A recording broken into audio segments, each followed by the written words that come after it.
Putri Chaebol, Do-hye, terbakar tangannya karena semangkuk mie, sehingga dia menuangkan semangkuk mie panas ke kepala pramugari, Sun-hye.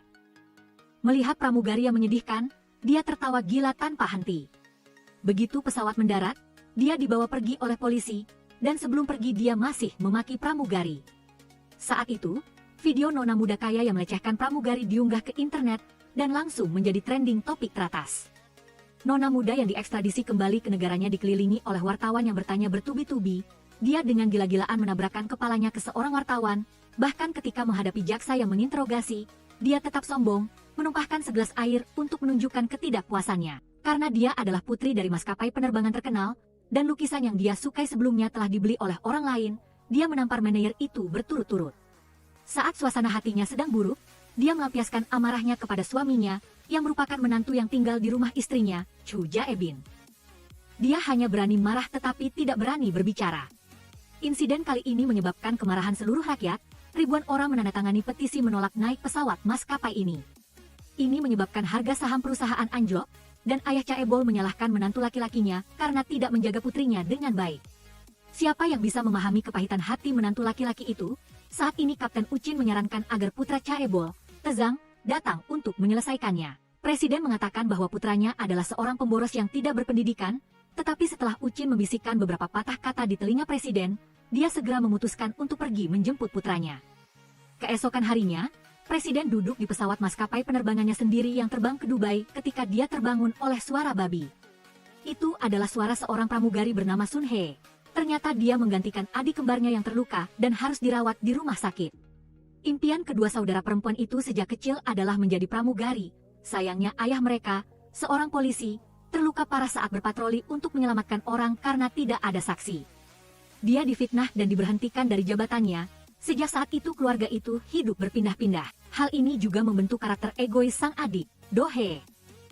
Karena tidak bisa membayar sewa dan dihina oleh pemilik rumah, sang adik Do-hye marah lalu maju menampar sekali dan akhirnya hanya bisa pindah rumah.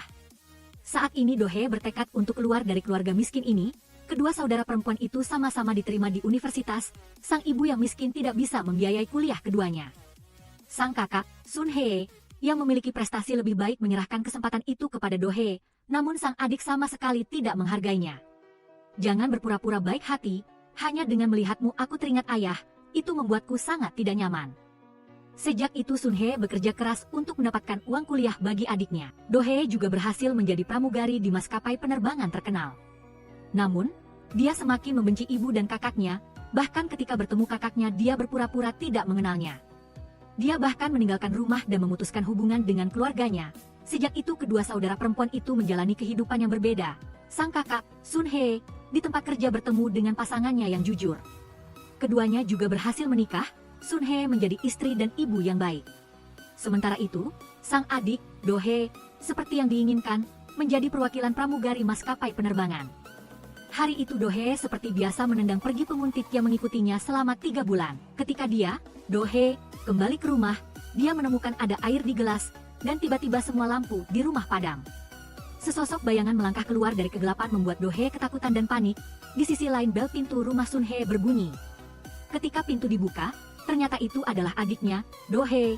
Kedua orang itu baru saja bertemu, sang adik sudah pingsan. Sun-hye buru-buru membawa adiknya ke rumah sakit. Do-hye sadar kembali sebelum masuk ruang operasi. Dia meminta kakaknya untuk menggantikannya bekerja di maskapai penerbangan besok, menyuruh Sun-hye menunggu di taman bunga perusahaan pada jam 1. Untuk mengambil sesuatu yang berhubungan dengan separuh sisa hidup adiknya, wanita ini memasukkan identitas adiknya untuk pergi bekerja di maskapai penerbangan, mengambil kartu dan menggeseknya sembarangan. Sun-hye tiba di taman, teringat akan aura dingin adiknya. Dia sengaja berpose angkuh menunggu seseorang, saat itu seorang pria mendekat, Uchin. Sun-hye takut identitasnya terbongkar, jadi dia mengulurkan tangan menunggu pria itu memberikan barangnya. Tak disangka, pria itu menepis tangannya dan menciumnya. Tindakan ini membuatnya terkejut. Sebelum sempat bereaksi, dia sudah ditarik rekan kerjanya untuk rapat. Dalam rapat Sun-hye sama sekali tidak mengerti apa-apa. Dia hanya bisa tersenyum canggung dan ikut-ikutan. Setelah rapat selesai, dia ditarik rekan kerjanya naik pesawat. Mendengar kapten mengumumkan tujuan adalah Dubai, dia sangat terkejut. Tepat saat pesawat lepas landas, Sun-hye yang pertama kali naik pesawat sangat ketakutan sampai berteriak, membuat penumpang kelas 1 terkejut. Dari perkataan rekan kerjanya, Dia tahu perjalanan ini akan memakan waktu seminggu. Mengingat suami, anak-anak, dan ibu mertuanya yang rewel di rumah, dia harus mencari cara untuk menghubungi keluarganya terlebih dahulu, melihat ketua Chaebol sedang menggunakan telepon meja. Dia juga berlari ke tempat itu untuk menelepon putrinya, belum sempat berbicara banyak, dia sudah ketahuan oleh menantu Chaebol, Chu Jae-bin. Dia mengkritiknya dengan keras dan mengatakan akan melaporkannya ke bagian SDM perusahaan, takut memengaruhi pekerjaan adiknya. Sun Hye pun berusaha keras melayani pelanggan. Saat itu seorang nyonya mencari Sun Hye dan membisikkan beberapa patah kata. Setelah itu dia pergi ke kokpit mencari Kapten Uchin. Ternyata Ibu Uchin telah mencarikan calon istri untuknya dan menyuruhnya pergi kencan buta. Hasilnya, Uchin menolak mentah-mentah. Sun Hye mengulang persis kata-kata Uchin, bahkan gerak-geriknya. Dia juga meniru ekspresi wajahnya di depan wanita itu. Setelah mendengar itu, wanita itu langsung berakting untuk mendapatkan simpati. Sun Hye yang polos kembali mencari Uchin, menarik tangannya dan bermaksud mengajaknya keluar.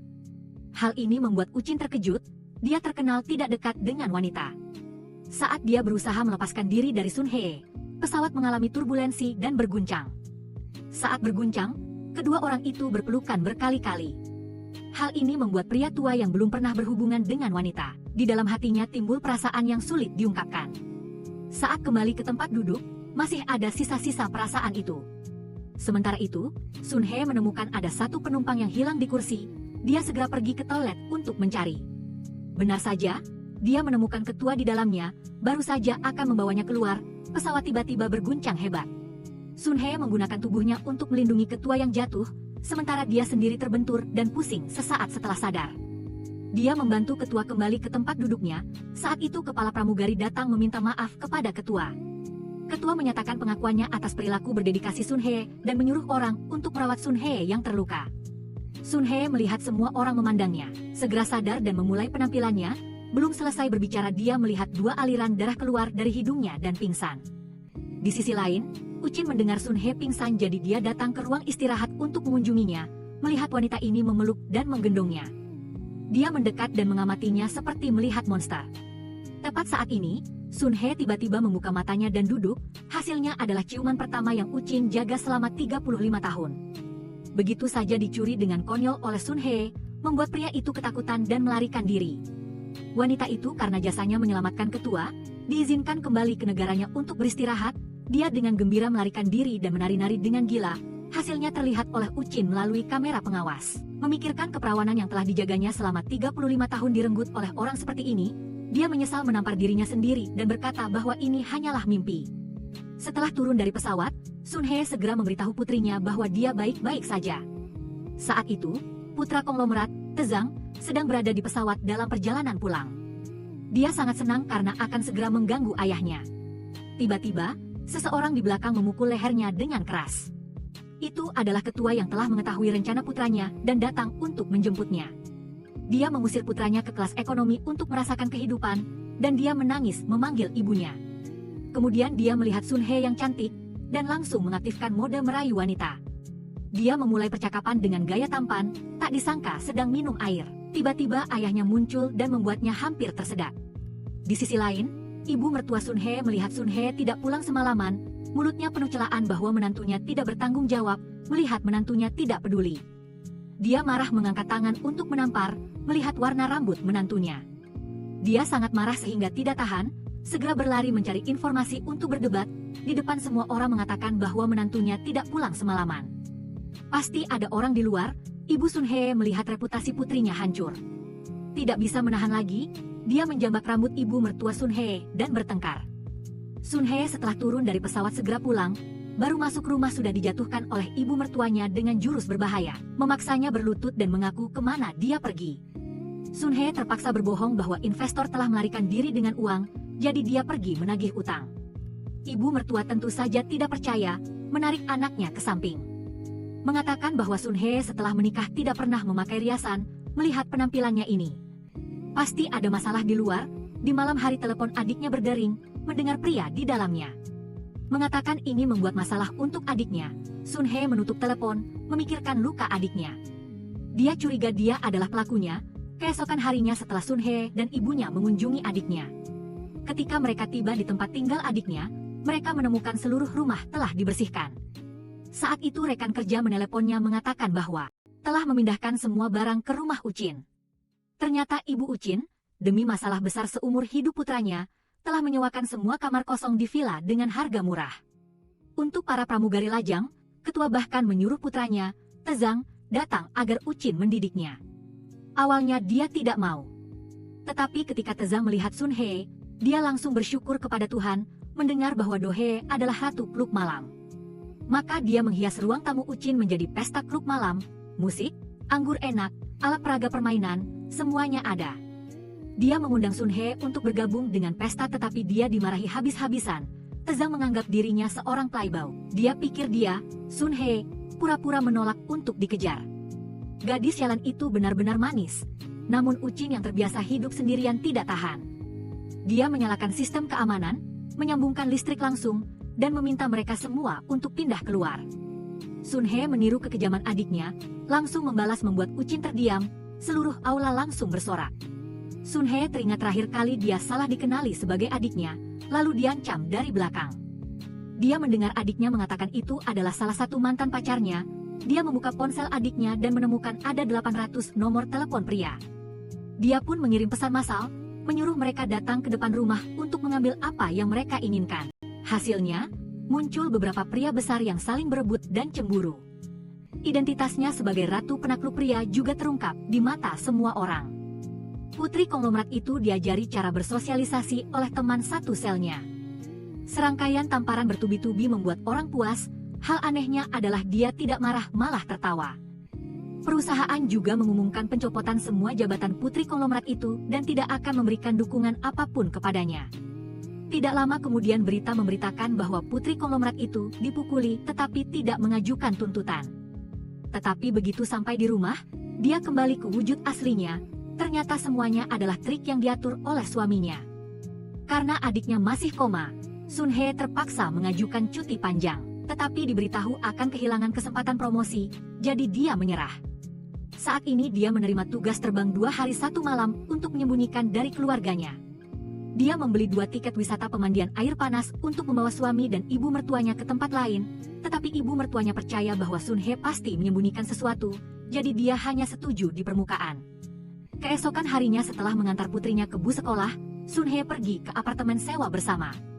Melihat rumah yang berantakan, seorang ibu rumah tangga seperti Sun He tidak tahan untuk tidak membersihkan rumah hingga bersih tanpa noda. Tepat saat ini dia mendengar suara pintu dibuka, memikirkan dirinya yang adalah adik perempuan yang tidak pernah bersih-bersih. Dia buru-buru bersembunyi di kamar mandi untuk menghindari ketahuan, dan Uchin yang baru saja selesai berlatih seni hidup sendiri keluar. Dia mengira pramugari yang baru saja pulang sedang bersih-bersih, jadi dia memujinya sebentar. Setelah itu dia masuk ke kamar mandi, baru saja melepas pakaian dan bersiap mandi, Sun He sudah ketakutan terus-menerus. Dengan malu-malu dia berkata, coba lihat apakah ada air panas, lalu buru-buru melarikan diri. Menunggu Uchin keluar, dia kebetulan bertemu polisi yang datang mencari orang. Mereka menangkap Tezang karena kejahatan penipuan penggelapan harta benda dengan cara meniru identitas. Ternyata ketua menemukan putranya mencuri uang, jadi dia melaporkan polisi untuk menangkap putranya agar merenungkan hidupnya. Dia juga mengatur seorang anggota masyarakat untuk mengajarinya bertarung bebas.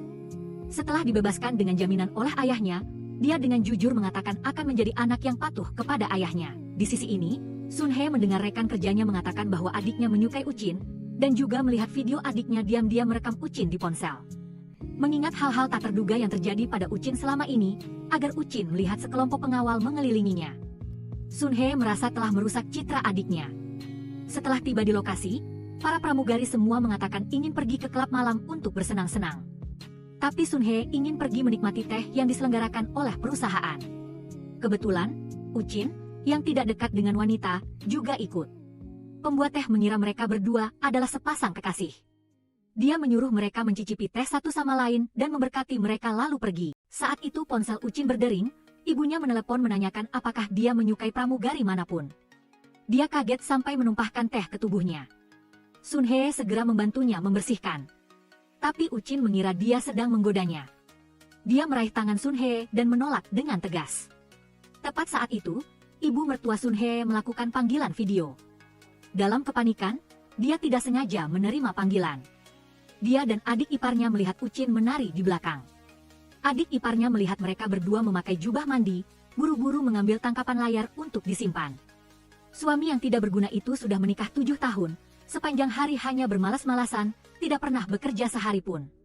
Sepenuhnya bergantung pada istrinya untuk menafkahi keluarga. Akhirnya untuk pertama kalinya dalam hidupnya dia pergi wawancara, tetapi tetap tidak menyerah pada tujuan akhirnya, yaitu tidak ingin berjuang.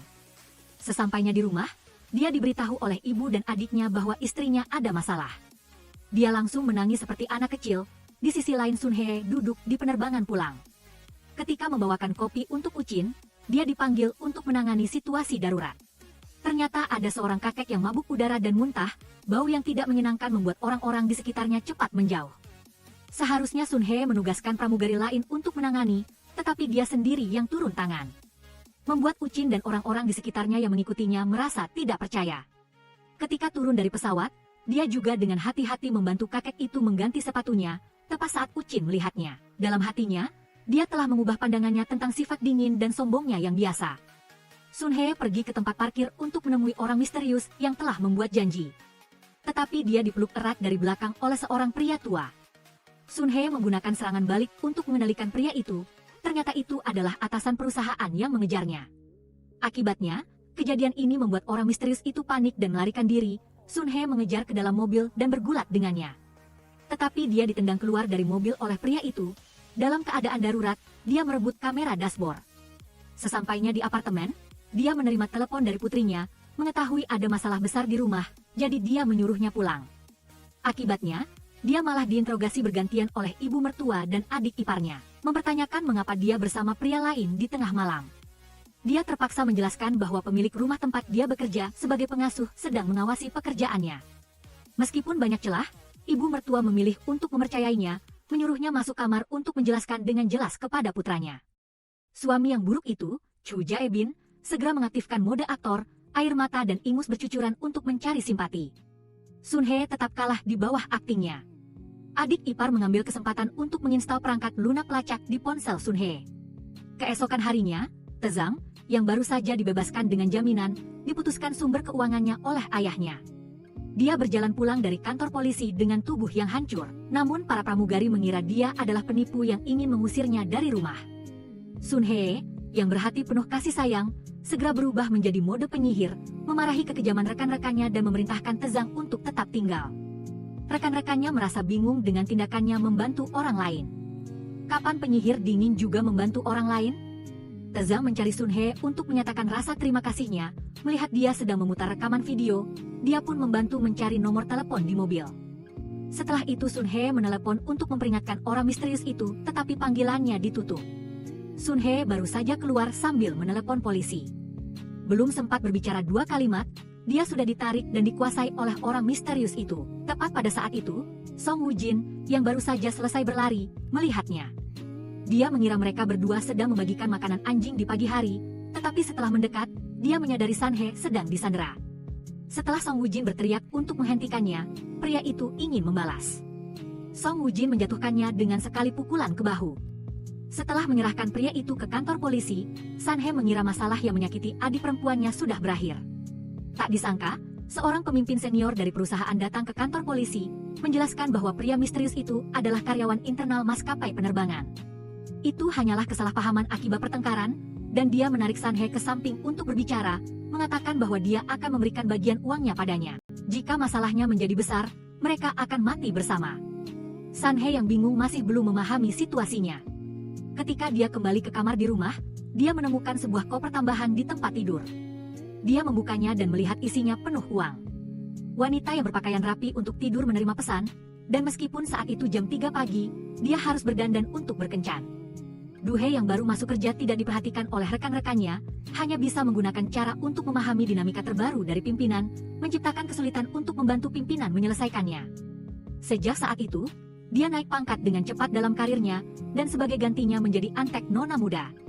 Oh Taiji yang baru saja keluar dari penjara sedang dalam suasana hati yang buruk datang mencari Du-hye yang disamarkan sebagai kakaknya. Dia tanpa basa-basi menampar Sun Hye sebagai hidangan pembuka. Sun Hye sangat terkejut, kepala bagian menyuruhnya segera berlutut memohon maaf, menyuruhnya mendapatkan surat pengunduran diri dari pramugari yang menyebabkan Oh Taiji masuk penjara. Jika tidak, dia akan mempermalukannya. Pada saat ini, sang kakak juga merasakan kepahitan dalam pekerjaan adiknya. Saat ini, ibu mertua dan ipar perempuannya mencari suami Sanhe yang buruk, memberitahunya bahwa mereka telah menemukan Sanhe berada di klub mewah, pasti sedang bersenang-senang dengan pria lain, dan bahkan mencari besan untuk menyaksikan bersama. Sanhe telah kembali ke apartemen sewaan bersama. Saat ini bel pintu berbunyi. Song Woo-jin melihat ekspresi Sanhe saat membuka pintu, mengira itu tamunya, lalu membuka pintu. Ibu mertua dan semua orang menyerbu masuk seperti badai. Dan bertabrakan dengan Song Woo-jin yang berpakaian tidak rapi, sang suami yang buruk marah karena malu, melayangkan pukulan keras yang menjatuhkan Song Woo-jin. Ibu mertua segera menyerbu dan menjambak rambutnya dengan kuat, ipar perempuannya melepas sandalnya dan memukuli wajahnya. Melihat pemandangan kacau seperti itu, Sanhe tiba-tiba mendapat ide, menyalakan mode penyihir dan berteriak, membuat semua orang ketakutan. Mereka merasa kakak perempuan yang lembut dan jujur itu tidak memiliki aura seperti itu. Sanhe menarik Song Woo-jin dan memberitahu semua orang bahwa mereka berdua adalah sepasang kekasih. Song Woo-jin ingin menjelaskan, Sanhe buru-buru mengatakan celananya sobek di bagian selangkangan, menyuruhnya kembali ke kamar untuk mengganti celana agar dia pergi. Setelah itu, dia sendirian berdebat dengan semua orang dan mengusir mereka, hanya ibu yang diam di belakang yang tahu apa yang sedang terjadi. Sanhe segera kembali ke kamar ganti, sementara Song Woo-jin yang sudah mengganti celana mencari Sanhe untuk menyelesaikan masalah. Dalam keadaan darurat, Sanhe terpaksa memilih melompat keluar jendela dan pergi, berpura-pura memilah sampah di tempat pengumpulan sampah. Keluarga ibu mertua bertemu dengannya, mengira mereka telah salah menyalahkan Sanhe. Saat ini, ibunya muncul dan mengatakan akan menangani mereka bertiga, mengatakan bahwa dia tidak bisa membiarkan mereka menyiksa putrinya, membuat mereka ketakutan dan buru-buru melarikan diri. Kedua ibu dan anak itu pergi ke rumah sakit. Mereka melihat bahwa hari ini Sanhe telah melepaskan semua kekesalan yang terpendam selama bertahun-tahun di rumah suaminya.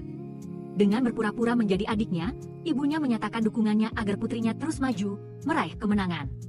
Sanhe menggunakan identitas adiknya untuk menelepon suaminya yang buruk, mengancam keluarga ibu mertuanya akan membalas mereka karena telah menyiksa kakak perempuannya. Tindakannya ini membuat mereka ketakutan, dan keesokan harinya mereka memasak sarapan mewah untuknya. Ipar perempuannya bahkan mencuci pakaian dan meminta maaf kepada Sanhe. Sanhe kembali ke apartemen sewaan bersama, bersiap untuk membawa uang haram itu kembali untuk diserahkan kepada komite etika perusahaan untuk dilaporkan. Tepat pada saat itu, dia berpapasan dengan Song Woo-jin, yang menanyai Sanhe mengapa dia berbohong bahwa mereka berdua adalah sepasang kekasih. Sanhe teringat bahwa adiknya benar-benar menyukai Song Woo-jin. Dalam situasi darurat, dia segera menyatakan perasaannya padanya, "Aku benar-benar menyukaimu." Pria lajang berusia 35 tahun itu, yang baru pertama kali menerima pengakuan cinta, tidak menolak, melainkan dengan wajah ragu-ragu mempertanyakan kebenarannya. Sanhe bahkan menunjukkan bukti padanya. Menyadari pria itu mendekati area berbahaya, dia buru-buru menariknya ke belakangnya. Tindakan ini membuat Song Woo-jin merasakan kehangatan, melihat tatapan tulus Sanhe. Dia tidak bisa menahan diri dan menghindar. Saat itu, Sanhe teringat tugas penting adiknya, buru-buru pergi lebih dulu, meninggalkan Song Woo-jin dalam kebingungan, mengenang kembali waktu yang dihabiskannya bersama Sanhe. Ternyata Sanhe secara tidak sadar telah meninggalkan kesan mendalam di hatinya. Saat ini dia sedikit bingung. Di sisi lain, Sanhe mendatangi pimpinan senior untuk menjelaskan situasi uang kotor itu. Dan pimpinan ini adalah suami dari Nona Oh Taiji, kepala departemen Che Kangmin. Setelah Sanhe selesai menjelaskan dan pergi, Direktur Huang yang bertemu dengannya di kantor polisi juga muncul. Ternyata kepala departemen Che Kangmin adalah dalang di balik semua ini. Sanhe baru saja turun dan langsung bertemu dengan Nona Oh Taiji. Oh Taiji menyuruh Sanhe untuk menyerahkan surat pengunduran diri pramugari yang telah menyebabkannya masuk penjara. Tak disangka, Sanhe menolak untuk menjalankan perintahnya. Oh Taiji tertawa terbahak-bahak karena marah, melihat dia akan menggunakan kemampuannya. Oh Taijang, yang bersembunyi di belakang, berteriak keras, "Ketua sudah datang." Ini menyelamatkan Sanhe dari pukulan. Oh Taijang mencari Sanhe dan mengatakan ingin mengajaknya minum kopi, melihat dia dengan malu-malu mengeluarkan 3.000 won. Sanhe memasukkan 10.000 won ke tangannya, menyuruhnya untuk berhemat sedikit lalu pergi. Hal ini sangat menyentuh hati tuan muda kaya itu. Dia segera menelepon ayahnya, seorang Taipan, dan mengatakan bahwa dia telah bertekad untuk menggantikan tahtanya. Mendengar alasan putranya berjuang adalah demi seorang wanita, ketua hanya bisa menghela napas. Kulit buah yang tebal memiliki kuku yang tajam. Keesokan harinya, ibu mertua Sanhe membawa buah untuk mencari Duhe meminta maaf, dan hasilnya bertemu dengan ibu Song Woo-jin. Tepat ketika ibu Song Woo-jin juga ingin menanyakan tentang latar belakang calon menantunya, ibu mertua berbicara kepada putranya tentang hubungan antara Song Woo-jin dan Duhe, mengatakan bahwa dia ingin mendapatkan keadilan untuk Sanhe. Karena semua yang telah dia korbankan untuk adiknya selama ini, suaminya yang buruk itu mencari Song Woo-jin untuk berargumen dengannya. Dia menuduh adik iparnya telah menyalahgunakan istrinya untuk bekerja, menyuruhnya untuk menjadi pria sejati dan mengelola wanitanya dengan baik. Tak disangka, Song Woo-jin tidak menjelaskan hubungan mereka berdua, malah melindunginya, mengatakan bahwa jika dia tidak puas, mereka bisa bertarung. Melihat Song Woo-jin yang berotot, suami Sanhe yang buruk itu langsung menjadi pengecut, merasa terhina. Dia pergi ke restoran temannya untuk minum-minum dalam kesedihan yang panjang. Setelah mabuk, dia mengeluh kepada pelayan Dong Mae. Dong Mae juga merasa kesal karena diremehkan orang lain karena perawakannya. Tak disangka Bong Chendae tiba-tiba maju dan memeluknya erat. Dong Mae yang tiba-tiba diperlakukan dengan baik langsung membalasnya. Lalu Dong Mae memberinya kartu hitam, menyuruhnya untuk berbelanja sepuasnya. Ternyata Dong Mae memiliki ayah tiri yang kaya raya. Karena membenci ibunya, dia selalu menolak menggunakan kartu ini. Bong Chendae kembali menyalakan mode aktor, berterima kasih kepada Dong Mae lalu berbalik membeli banyak barang bermerek untuk keluarganya. Ibu mertua melihat harga 580 ribuan tertera di sana, berpikir dalam hati bahwa lebih baik diam-diam mengembalikannya untuk putrinya. Hasilnya diberitahukan bahwa hanya pemegang kartu Dong Mae yang bisa mengembalikannya. Maka dia pergi ke restoran tempat menantunya bekerja untuk menanyakan apa yang terjadi. Kebetulan dia melihat papa nama pelayan itu adalah Dong Mae yang sedang dia cari. Wanita itu berkat latar belakang keluarga kaya adik iparnya, langsung menjadi bos besar yang dilayani di rumah. Bong Chendae kehilangan posisinya dalam keluarga, menelepon istrinya, dengan marah memarahinya karena memiliki suami yang baik tetapi tidak tahu menghargainya. Sanhe yang mendengar itu bingung dan segera menelepon ibu mertua dan adik iparnya untuk mencarinya. Di sisi lain, mantan kekasih Bong Chendae juga menelepon untuk mencarinya tetapi tidak bisa terhubung. Saat membuka kamera pengawas, dia melihat dia sedang memeluk Dong Mae. Pemilik Min Soo-hyun yang marah segera mengemudi ke restorannya. Begitu dia masuk, Sanhe dan yang lainnya mengikutinya. Min Soo-hyun langsung menendang dan memukuli Bong Chendae begitu dia masuk, mengatakan bahwa hubungan 10 tahun mereka tidak sebanding dengan 1 ton daging Dong Mae. Sanhe melihat pemandangan ini dan langsung pingsan di tempat. Ibunya buru-buru berlari dan melihat putrinya menanggung penghinaan ini, lalu maju sendirian melawan kedua orang itu tanpa kalah sedikit pun. Ibu mertua melihat situasi ini dan buru-buru menarik putranya kabur dari tempat kejadian. Sesampainya di rumah, Sanhe terus-menerus membersihkan rumah untuk melumpuhkan dirinya sendiri. Ibunya melihat putrinya bekerja dengan linglung lalu menyuruhnya kembali bekerja di perusahaan. Sanhe yang malang saat bekerja menerima pemberitahuan pemecatan, dia tahu Oh Taiji sedang membalas dendam padanya. Sanhe mencari Oh Taiji memohon padanya agar dia tetap bisa terbang, kata-katanya belum selesai. Oh Taiji sudah menamparnya dan memotong perkataannya, ketika dia masih ingin bertindak kejam, Song Woo-jin tepat waktu menghentikannya, mengatakan kepada Oh Taiji bahwa Sanhe adalah tunangannya. Dia akan membawa Sanhe bersamanya untuk mengambil posisi di departemen baru yang didirikan perusahaan, menyuruhnya agar tidak menyiksa Sanhe lagi di kemudian hari. Hal ini memicu kecemburuan Oh Taiji. Ternyata dia dan Song Woo-jin adalah teman masa kecil, dia selalu menyukai Song Woo-jin. Tapi dia ditolak oleh Song Woo-jin dengan alasan tidak dekat dengan wanita. Keesokan harinya Sanhe kembali ke perusahaan untuk berkemas. Saat keluar, dia juga sengaja dijegal oleh rombongan lamanya, semua orang mencibir dingin, tidak ada yang membantu. Saat itu Song Woo-jin muncul membantu membereskan barang-barangnya, secara terbuka mengajak Sanhe menjadi kepala pramugari pesawat nomor 1 di departemen baru.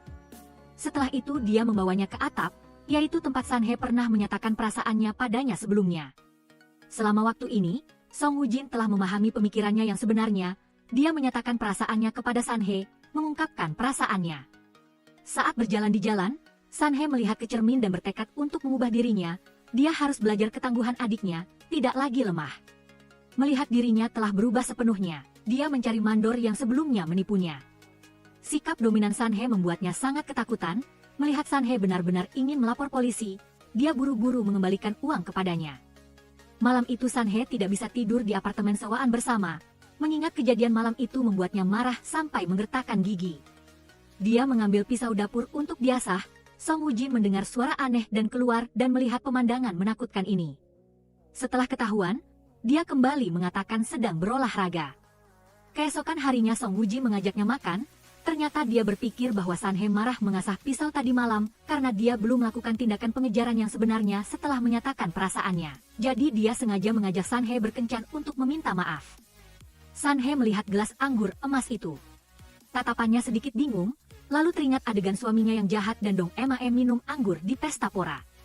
Tangan Sanhe gemetar, tanpa sengaja memecahkan gelas anggur, suasana hatinya tidak stabil.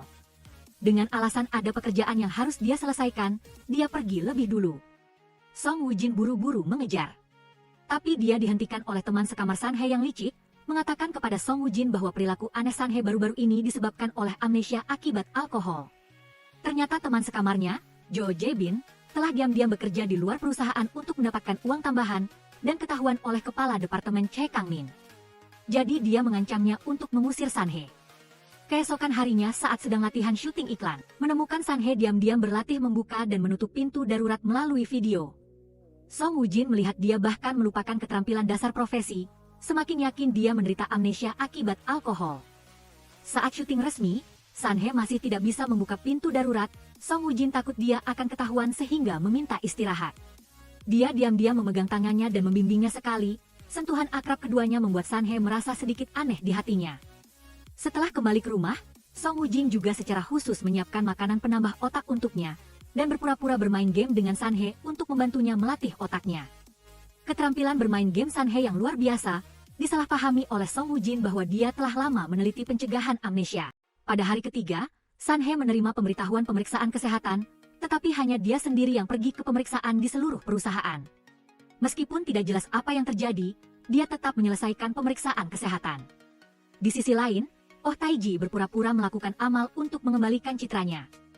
Karena tidak mendapat dukungan dari ayahnya, dia kembali ke perusahaan, di belakangnya bersekongkol dengan suaminya untuk menjebak ayahnya agar merebut posisi ketua.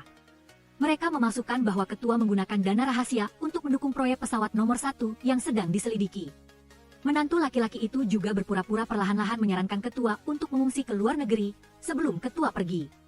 Dia juga mengunjungi putranya yang sedang mengikuti pelatihan khusus sebelum menjabat. Ini adalah pertama kalinya dia tidak memarahi tetapi malah menyemangatinya.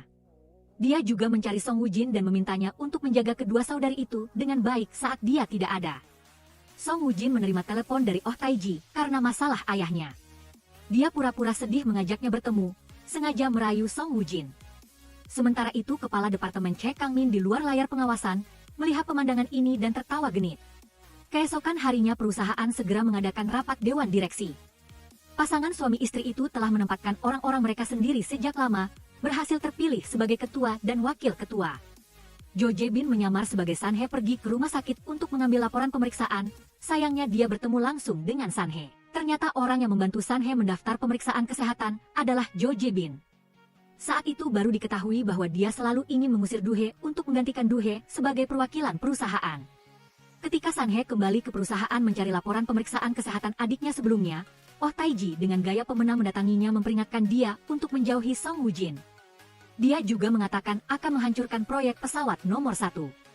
Dia pulang dengan perasaan hancur untuk mengunjungi putrinya. Di bawah rumah dia bertemu lagi dengan suaminya yang jahat yang sedang berlutut di tanah. Penampilannya seperti tunawisma terlihat menyedihkan, seperti yang diharapkan. Sanhe setelah melihatnya langsung merasakan iba yang meluap. Begitu dia membantunya berdiri, Sanhe menyuruhnya pulang terlebih dahulu. Mulutnya menolak, tetapi tubuhnya sangat jujur. Dia membantu Sanhe membawa tas lalu segera pergi. Sesampainya di rumah, dia menghadapi omelan ibu mertuanya. Dia berlutut menangis, mengatakan bahwa putrinya tidak bisa tanpa ayahnya di sisinya. Melihat mata Sanhe yang melunak juga merasa sangat tidak bisa berkata-kata, mereka berdua kembali ke kamar. Bong Chendae berusaha keras menjelaskan bahwa itu hanya yang pertama kali. Setelah selesai berbicara dia mengenakan topi dan menyamar menjadi badut lalu mengeluarkan satu kain. Ternyata tahun itu dia bekerja sebagai badut dan mengenal Sanhe. Kain 100 won itulah yang mempertemukan mereka berdua, akhirnya Sanhe demi putrinya tetap memilih untuk memaafkannya. Dia pergi mencari ibunya untuk meminta maaf, mengatakan bahwa seberapapun miripnya dia dengan adiknya, aku tetap wanita yang lembut dan bodoh. Adik ipar dan Taejang adalah bagian dari angkatan baru pramugari yang direkrut. Ibu mertua memanfaatkan hubungannya dengan Duhe. Untuk membiarkan putrinya tinggal bersama di apartemen, Taejang tahu dia adalah keluarga Duhe dan segera bergaul. Dia juga bertanya apakah Duhe memiliki saudara kembar. Keesokan harinya Taejang menggunakan koneksinya, mendapatkan berkas pribadi Du He yang ditinggalkan di perusahaan. Tapi berkas itu mencatat dia adalah anak tunggal. Ini membuat dia penasaran ingin memverifikasi identitasnya. Dia meminta adik ipar San He untuk membawanya ke tempat pemandian tempat ibu San He bekerja, berniat di sini untuk melihat wajah saudara kembarnya. Ini mengejutkan Taejang. Kedua saudari itu sangat mirip. Dia ingin bertanya mengapa kakak perempuan yang menyamar sebagai Du He menyembunyikan hubungan keluarga. Tepat ketika San He buru-buru pergi, dia segera mengejarnya sampai ke toilet wanita di stasiun kereta bawah tanah. Dia lalu bersembunyi di balik dinding. San He masuk ke toilet, berganti pakaian, dan keluar. Taejang menunggu 2 jam tidak melihatnya lalu bermaksud menelepon. Tepat saat itu ponselnya berdering dari balik dinding. Dia melihat kakak perempuan Du He sedang menjawab telepon. San He langsung menyebut namanya membuat dia terpaku. Ketika San He keluar dari toilet dan berubah kembali menjadi adiknya. Taejang yang bersembunyi di balik dinding akhirnya mengetahui kebenarannya. Hari itu, Ibu San He datang menjemput cucunya pulang sekolah. Dia mengetahui bahwa Dong Mae sedang mengawasi cucunya. Ternyata Bong Chendae selalu menghindar dan tidak mengangkat telepon. Jadi Dong Mae mengawasi putrinya untuk mencari tahu alamat rumahnya. Dia menunjukkan tagihan pengeluaran dan menuntut Bong Chendae untuk membayarnya. Jika tidak dia akan mencari istrinya untuk menagih. Bong Chendae terpaksa pulang dan mencuri uang San He. Dia memberikan semua uang tabungan istrinya kepada Dong Mae dan mengatakan bahwa mereka berdua harus putus. Setelah mengetahui sumber uang itu, Dong Mae benar-benar melihat sifat buruknya. Saat ini, Min Soo Hyun menelepon sambil menangis mengatakan suaminya meninggal, membutuhkan dia untuk menghibur dan membantu. Bong Chendae setelah mendengarnya langsung berlari tanpa menoleh ke belakang, hatinya benar-benar dingin. Dong Mae menelepon San He memberitahu bahwa suaminya yang jahat telah mencuri uang dan membayarnya. Dia merasa keduanya adalah korban. Dia tidak ingin San He ditipu oleh pria jahat itu, mengatakan dia sedang pergi ke tempat Min Soo Hyun untuk membantu mengurus pemakaman. Setelah mendengar itu, San He yang putus asa tidak bisa berdiri tegak dan segera pergi ke tempat kejadian. Dia melihat suaminya sedang berkabung seolah-olah dia adalah anggota keluarga orang lain, dan ketika dia melihat istrinya datang, dia masih berdalih hanya membantu teman. Menyadari Min Soo Hyun sedang dianiaya oleh keluarga suaminya, dia langsung berbalik untuk melindungi wanita lain. Dia sama sekali tidak peduli bahwa hati San He hancur. San He berubah kembali menjadi adiknya dan kembali ke apartemen dengan perasaan hampa. Melihat Uchin menunggunya kembali, air mata Sun He tidak bisa berhenti mengalir. Uchin memeluk Sun He tanpa bertanya apapun, hanya mengatakan dia akan melindunginya. Sun He bersandar di bahu Uchin dan akhirnya terisak. Pagi berikutnya, Uchin segera membuatkan sarapan penuh cinta untuk Sun He. Sun He yang keluar lebih awal telah melewatkan ketulusan hati Uchin agar tidak memengaruhi karir adiknya. Sun He bangkit dan begadang semalaman membuat rencana, mengusulkan untuk menyediakan kotak makan siang gratis dan bervariasi untuk rute penerbangan baru guna meningkatkan ulasan positif, dan juga dapat mengurangi biaya bahan baku setiap porsi menjadi 2.000 won untuk memverifikasi rencana ini. Sun He dan Uchin pergi sendiri ke pasar untuk berbelanja. Melihat Sun He yang ahli dalam memilih bahan dan menawar harga dengan penjual, ia ingin menghemat uang dan secara pribadi mengolah bahan-bahan. Keterampilan memotong Sun He yang mahir membuat Uchin tertegun. Wanita serius ini sangat menarik perhatian Uchin setelah selesai memasak. Uchin mencicipi sedikit dan terus memuji. Melihat Sun He ingin mengangkat 2 gelas untuk bersulang, Uchin menjadi panik. Memikirkan Sun He yang menderita amnesia karena alkohol tidak bisa minum alkohol, ia segera mengambil dan meminum habis setiap gelas.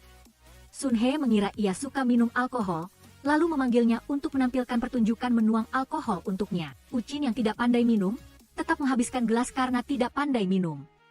Dia tidak sengaja keceplosan mengatakan bahwa dia tidak peduli dengan penyakit Sun He, yang dia sukai adalah hati baik Sun He. Sun He juga merasakan cinta Uchin untuknya dan sangat tersentuh. Keesokan harinya, Sun He setuju untuk membawa putrinya mengunjungi kantor, tetapi saat Sun He sedang memindahkan barang-barang kecil ke atap, kelompok OTG tiba-tiba muncul dan membuatnya ketakutan, bersembunyi di sudut tidak berani bersuara, sementara ibu dan anak perempuannya menelepon Sun He di kantor tetapi tidak ada yang mengangkat. Kebetulan Uchin lewat dan melihat, tahu bahwa itu adalah ibu dan keponakan Do He. Dia kemudian dengan serius memperkenalkan dirinya dan menggantikan Do He untuk mengantar mereka berkeliling perusahaan. Setelah lolos dari bahaya, Sun He menemukan mereka di kantin dan makan siang bersama. Taejang mengikuti mereka ke rumah sakit, melihat nama di kamar pasien adalah Sun He dan langsung pusing. Setelah Sun He pergi, dia menyelinap masuk. Meskipun sudah mempersiapkan mental, melihat wanita yang persis seperti Sun He di ranjang rumah sakit tetap membuatnya terkejut. Si brengsek baru saja selesai mengurus pemakaman nyonya rumah. Dia berpikir bahwa putrinya yang bolos sekolah akan tinggal di rumah neneknya, lalu mengatakan bahwa tidak ada orang di rumah dan mengundang nenek itu untuk makan sebelum pergi. Tanpa diduga, Sun He membawa putrinya pulang lebih awal. Menemukan sepasang sepatu wanita tambahan di depan pintu, ia segera menyuruh putrinya pergi bermain ke rumah temannya terlebih dahulu. Meskipun Sun He sudah memiliki firasat buruk di dalam hatinya, tetapi ketika ia melihat suaminya sedang duduk di tempat tidur dengan mesra menyuapi wanita itu, ia dengan marah menyerbu masuk dan memaki si brengsek itu. Suami Sun He malah membela diri bahwa mereka berdua adalah persahabatan yang murni. Jelas-jelas ia menghina kecerdasan penonton. Min Soo Hyun malah dengan belak-belakan mengatakan bahwa sebelumnya tidak ada waktu untuk memikirkan hal lain. Sekarang ia sudah kembali lajang dan juga memiliki banyak warisan, jadi sulit untuk dikatakan. Ini jelas-jelas menyatakan perang terhadap Sun He. Sun He mengambil seember air kotor dan menyiramkannya ke tubuh kedua orang itu. Ternyata Sun He memanfaatkan waktu sebelum keduanya pergi, berubah menjadi adik kembarnya. Dengan marah memarahi perilaku mereka yang menyiksa kakaknya dan menyatakan tidak akan mengampuni keduanya. Keesokan harinya Sun He muncul dengan identitas adiknya. Mencari teman lama untuk membuat keributan di restoran Min Soo Hyun, Sun He maju melayangkan tendangan penuh semangat, lalu mengatakan bahwa mulai sekarang, 3 kali makan sehari para pekerja akan makan di sini, biayanya akan ditanggung oleh rubah betina itu. Dan akan menggugat ganti rugi atas nama kakaknya. Min Soo Hyun merasa Sun He tidak memiliki bukti dan memfitnah. Menjelaskan bahwa hanya ada hubungan pertemanan dengan Bong Chen-e, tak disangka Sun He malah menunjukkan pesan singkat keduanya, melihat kata-kata manis di dalamnya. Keduanya langsung terkejut, selanjutnya ia mengancam Bong Chen-e untuk memuntahkan semua uang yang telah dicampur dari kakaknya, jika tidak, ia akan membuat mereka menjadi terkenal di media sosial. Keesokan harinya, Bong Chen-e mencari Sun He yang sedang berpura-pura menjadi adiknya, menyerahkan perjanjian cerai yang sudah dicap. Menggunakannya untuk mengancam Sun He agar menyetujui hubungan pertemanan murni antara dirinya dan Min Soo Hyun, tetapi Sun He saat ini sudah benar-benar putus asa dengan si brengsek ini. Sun He setelah berganti pakaian pergi mencarinya di tempat Min Soo Hyun, Bong Chen-e masih mengira Sun He sudah melunak dan datang memohon padanya untuk pulang. Tak disangka Sun He melemparkan perjanjian cerai yang sudah ditandatangani kepadanya, dan mendorong si brengsek itu ke arah Min Soo Hyun. Mulai sekarang ia akan memulai hidupnya sendiri. Di sisi lain, pasangan OTG yang telah memenangkan perusahaan sedang khawatir, karena tahu suaminya tidak membawa ayahnya ke luar negeri. Ia dengan marah memukul tas dengan keras dan memaki suaminya sebagai orang tak berguna. Che Kang-min hanya bisa menahan hinaannya. Tepat saat itu, Presiden menelepon menanyakan ada apa dengan perusahaan. OTG lalu mencari alasan untuk bertemu dan menjelaskan kepadanya, berbalik dan melaporkan ke kejaksaan, membawa orang untuk menangkap ayahnya. Hasilnya, sang ketua sudah waspada, lebih dulu bersembunyi di belakang dan menyaksikan semuanya. Saat dia melarikan diri, dia tiba-tiba kesakitan dan jatuh ke tanah. Malam harinya, Kepala Regu, sekretaris OTG, datang ke sebuah penginapan, melihat sang ketua menderita radang usus buntu. Mengingat saat ayahnya sakit parah, sang ketua telah melanggar aturan dengan menyewa pesawat pribadi untuknya kembali. Oleh karena itu, dia berhutang budi kepada sang ketua, merasa rumah sakit penuh dengan mata-mata OTG, jadi dia harus menunggu sampai besok pagi untuk mencari Uchin. Satu-satunya orang yang dipercaya sang ketua, semua orang di apartemen sudah keluar. Uchin harus membawa sang ketua ke kamar terlebih dahulu. Saat ini Sun He membawa putrinya mengunjungi apartemen sewaan bersama. Uchin membawa Sun He untuk menjenguk ketua yang sakit parah di tempat tidur. Terlihat Sun He setelah memeriksa denyut nadi sebentar, langsung menemukan letak sakit sang ketua dan mengetahui dengan jelas tentang penyakit ini. Dia menyuruh Uchin menyiapkan banyak bahan dan obat-obatan. Uchin yang mendengarnya sesaat tidak sempat bereaksi. Selanjutnya adalah akupuntur, pijat akupresur, dan meramu obat. Serangkaian gerakan membuat Uchin tertegun melihatnya setelah pengobatan. Sang ketua jelas sudah jauh lebih baik, membuat Uchin tidak bisa menahan kekagumannya pada pengetahuan medis Sun He. Ternyata semua ini adalah masalah yang dihadapi keluarga Sun He dalam hidup. Sun He juga tipe orang yang menjadi tabib hebat karena sering mencari pengobatan ke berbagai tempat. Selanjutnya, Uchin khawatir berita akan bocor di apartemen. Sun He menyarankan untuk membawanya ke rumah ibunya, sekaligus merawat ketua. Maka, selagi rekan kerja belum kembali, mereka diam-diam memindahkan ketua, namun Chu Jae-bin yang pulang lebih awal melihat pemandangan ini. Ia bahkan memotretnya dan memberikannya kepada kepala departemen Che Kang-min. Ibu mertua tak tahu malu itu malah memaksa menantunya yang sudah bercerai untuk terus membayarkan asuransinya. Ibu Sun He mencengkeramnya dan memaki sebagai binatang buas. Sun He pun menjadi keras, mengusirnya pergi. Saat ibu mertua membereskan barang bawaannya, ia juga mengambil semua barang yang bisa digunakan Sun Hye. Hasilnya ia menemukan jam tangan yang disembunyikan di atas lemari pakaian. Tepat ketika proyek penerbangan baru yang dipimpin Uchin mengalami kemajuan, ada pengumuman bahwa perusahaan akan menjual proyek tersebut. Melihat daftar penunjukan personel, Sun Hye baru tahu bahwa kepala departemen Che Kang-min adalah suami OTG. Sebelumnya ia bahkan melaporkan istrinya. Ternyata yang jadi bahan tertawaan justru Sun Hye sendiri. Ia dengan marah merobek pengumuman, menulis surat pengunduran diri, menerobos masuk dan langsung memanggil nama OTG, dengan berani menyatakan perang padanya, dan mengatakan akan melindungi proyek penerbangan baru. Ini adalah pertama kalinya ada yang berani secara terbuka menghadapi OTG. Membuat semua orang di belakang bertepuk tangan dan bersorak. Setelah itu Uchin mengabaikan bujukan keras OTG dan mengajukan surat pengunduran diri, meninggalkan OTG sendirian menyanyikan lagu dengan berteriak. Bahkan Taejang, yang tidak pernah berani membantah kakaknya, juga mengundurkan diri bersama Sun Hye membentuk tim baru untuk mengejar mimpinya. Chu Jae-bin menggantikan Do Hye menjadi perwakilan perusahaan. Ia mengira musim seminya telah tiba. Hasilnya, ia menerima tamparan, memaksanya untuk pergi merusak tim Sun Hye. Wajahnya memar melihat semua orang tertawa gembira makan. Marah tak tertahankan, ia membawa sekelompok pramugari, mencegah tim Sun Hye menggunakan ruang ganti dan toilet.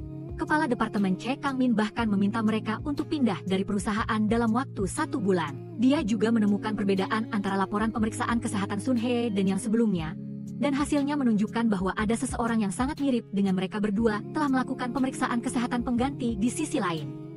Setelah Bong Chen-e dan Sun Hye mengajukan cerai, dia berbalik dan langsung tinggal bersama Min Soo-hyun. Seolah hari-hari indahnya telah berakhir, Min Soo-hyun pulang ke rumah dan melihat rumahnya seperti sarang anjing. Dia pun murka. Dia menjamah telinganya dan memintanya segera membersihkan rumah. Seketika Bong Chen-e seperti pembantu yang mengepel lantai. Dia diperintah dan dikenalikan dengan gila-gilaan oleh Min Soo-hyun. Keesokan harinya Bong Chen-e kembali ke restoran, hanya bisa bersembunyi di sudut dan makan roti untuk mengisi perutnya. Min Soo-hyun melihatnya dan merebut kembali roti itu, tidak mengizinkannya makan sampai kenyang agar tidak gemuk. OTG mendengar bahwa Uchin sedang mencari investor untuk membeli kembali proyek penerbangan baru. Ia pun tertawa sinis, di dalam hatinya muncul sebuah rencana. Keesokan harinya, Uchin menerima surat undangan kerjasama yang mengundang mereka untuk menghadiri pesta makan malam. Ketika Sun Hye muncul di hadapan Uchin mengenakan gaun malam yang indah, ia terpaku. Taezang juga mengetahui dari kepala tim bahwa pesta makan malam ini adalah rencana jahat OTG. Ketika tiba di aula, seseorang secara khusus membawa Sun Hye pergi. Investor melihat Sun Hye dan langsung bertindak tidak senonoh, bahkan menariknya ke pelukannya membuat semua orang tertawa terbahak-bahak. Untungnya Uchin muncul tepat waktu untuk menghentikannya. Dia memukul investor 2 kali hingga dia jatuh ke tanah. Uchin sendirian menghadapi para penjaga yang melindungi tuannya tanpa gentar sedikitpun. Taezang juga berlari membantu. Saat ini OTG di lantai atas melihat pemandangan ini dan marah hingga tangannya gemetar. Melihat Uchin terluka karena melindunginya, Sun Hye sangat sedih. Ketika 4 mata saling memandang, cinta memancar membuat keduanya perlahan mendekat saat emosi meluap. Uchin tidak bisa menahan diri untuk mencium di saat-saat penting. Sun Hye teringat adiknya dan mundur. Taezang mencari Uchin untuk memberinya pelajaran, karena dia, OTG terus-menerus menyiksa dan menyakiti Sun Hye. Harap dia bisa menjauhi Sun Hye dan mengatakan bahwa Sun Hye memiliki banyak kebenaran yang tidak bisa dia terima. Uchin yang mendengarnya menunjukkan ekspresi bingung. Sun Hye pulang ke rumah dengan gelisah membereskan rumah. Bahkan putrinya pun menyadari bahwa paman Uchin menyukai ibunya, bukan apa-apa Do Hye. Melihat panggilan masuk dari Uchin, Sun Hye panik mematikan ponselnya. Beberapa saat kemudian, dia tetap tidak bisa menahan diri untuk membuka ponselnya, mendengarkan pengakuan cinta yang mendalam dalam pesan suara Uchin. Jika Sun Hye juga memiliki perasaan yang sama dengannya, dia akan selalu menunggunya di taman di depan rumah. Demikianlah Uchin sendirian dengan penuh cinta menunggu. Sun Hye juga sulit tidur, berpikir sepanjang malam, mengingat kenangan kecil mereka berdua selama ini. Hingga pagi tiba, akhirnya ia tidak lagi menipu dirinya sendiri. Saat berlari ke taman, ia mengira Uchin sudah pergi. Berbalik, ia melihat Uchin perlahan berjalan mendekat, mengucapkan kata-kata yang sudah lama ia pendam dalam hati, tetapi kata-kata itu belum selesai terucap. Uchin menggunakan ciuman untuk mengungkapkan kegembiraannya. Dan saat ini, adik Sun Hye di rumah sakit seperti memiliki telepati dan membuka matanya. Demikianlah keduanya memulai kencan pertama, mereka pergi ke pantai dan bersenang-senang sepuasnya. Ucin pun untuk pertama kalinya merasakan kebahagiaan cinta. Setelah mendengar Ucin menyanyikan lagu cinta yang mendalam di malam hari, Sun He ingin mengungkapkan identitas aslinya. Tepat saat itu, Ibu Sun He menelepon memberitahukan bahwa adiknya sudah sadar. Keduanya pun harus mengakhiri perjalanan lebih awal. Min Su Hien menemukan tas bermerek miliknya yang dibuat khusus dijual di situs barang bekas. Ternyata Bong Chen E ingin menunjukkan kehidupannya yang sempurna dengan bertemu putrinya. Menggunakan uang hasil penjualan tas untuk membeli hadiah untuk putrinya, Min Su Hien menelepon dan memaki habis-habisan, membuatnya takut dan tidak berani peduli pada anak-anak. Cepat-cepat kembali melaporkan, ibu mertua melihat putranya babak belur. Langsung memarahi Min Su Hien yang tidak tahu diri. Min Su Hien pun tidak banyak bicara, langsung memanggil satpam untuk mengusirnya. OTG belakangan ini terus-menerus terprovokasi hingga hampir gila. Ketika suaminya mencoba menasihati, ia menamparnya. Ia bahkan menyuruhnya berlutut di depan pembantu. Melihat matanya, tahu bahwa suami palsunya hampir meledak. Ia menyuruh Chu Jae-bin mencari informasi tentang Ibu Sun He agar direktur di bawah kekuasaannya melaksanakan rencana berikutnya. Setelah itu ia mengikuti Ibu Sun He ke rumah sakit, menemukan dua orang, Sun He dan Do He, yang sangat mirip. Ia langsung memahami rahasia pertukaran identitas keduanya. Ji Kangmin tertawa licik seolah telah memikirkan sebuah rencana sempurna. Ketua menyuruh Sun He memanggil Taejang. Dia telah menyelidiki bahwa dalang di balik semua ini adalah putrinya sendiri.